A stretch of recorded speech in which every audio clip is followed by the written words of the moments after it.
And moving on, Finance Ministry has concluded its meeting with financial sector and capital markets representatives. It was held today, and the meeting discussed industry's asks this budget. With just a month to go to Union budget, focus has moved to capital markets. Attendees included Finance Ministry officials and industry leaders like Raman Agarwal and Radhika Gupta. It marks 7th consultation meeting for Budget 2025. See, on behalf of FIDC, which is the NBFC body, we've made 3 key requests to the Honorable Finance Minister for the forthcoming budget. So the first demand relates to diversification of funding sources. NBFC sector in India today has become the 3rd largest in the world. RBI data shows that our credit to GDP ratio has increased to 13.6%. We are almost 1/4 of the total bank credit. And there is another data point released by RBI that the foreign borrowings of some of the large NBFCs have really gone up in the month of October. And this is because the bank lending to NBFCs has significantly come down because of the RBI circular where RBI raised the risk weight on bank lending to NBFCs. So all in all this puts up a strong case that there is a need for creating a refinance mechanism for NBFCs, because large NBFCs have started borrowing overseas and the small NBFCs are now borrowing from large NBFCs, which is increasing their borrowing costs, which in turn increases their lending rates.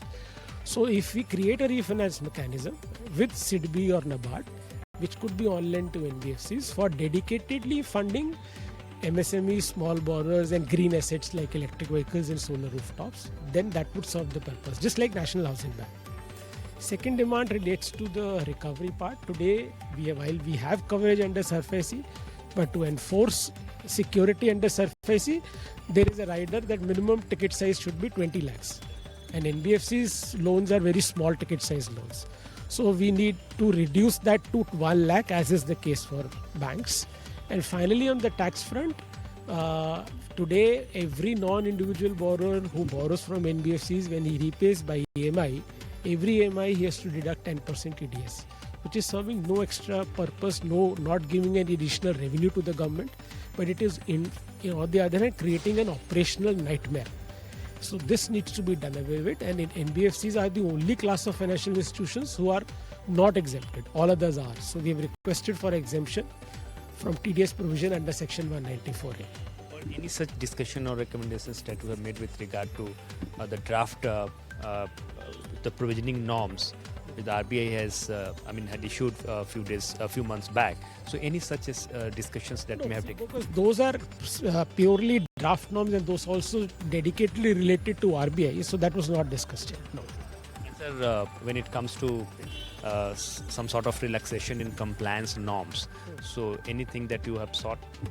Not really. As I said, our key demands right this. Fine. One more point which I raised was that under the Factoring Regulation Act today, every NBFC is required to obtain a certificate of registration as NBFC factor from RBI. This is in addition to the NBFC registration which we have from RBI.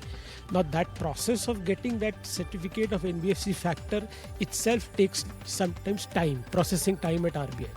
So we've requested if maybe the NBFC registration certificate could also be treated as a registration as NBFC factor. That will reduce the process. The focus of my comments is only on increasing capital markets inclusion, which I think has always been a focus of the government. Incentivization towards long-term savings in both debt and equity. Let me leave it at